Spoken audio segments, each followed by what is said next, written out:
Title ng upcoming movie nina Kim Chiu at Paulo, hindi bet ng ilang mga fans. Sa pag-anunsyo ng Kim Pao ng kanilang upcoming movie na may pamagat na My Love Will Make You Disappear, bagaman maraming Kim Pao fans ang natuwa at nagbunyi sa panibagong pagsasamahang proyekto ng dalawa, ay may mga manggilan-ngilan din na mga tagahanga ng dalawa ang hindi nagustuhan o tila hindi approve sa kanila ang ibinigay na titulo dito.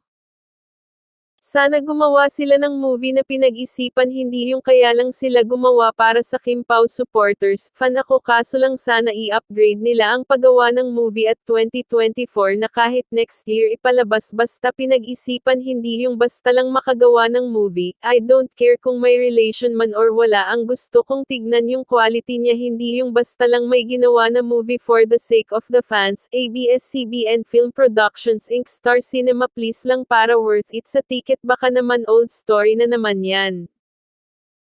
Hindi pa inaanunsyo kung kailan ang exact date ipapalabas sa mga sinihan ang nasabing pelikula, ngunit may isang source ang nagsasabi na this coming October na daw ito mapapanood, pero ito ay hindi pa opisyal at hindi pa kumpirmado ng management.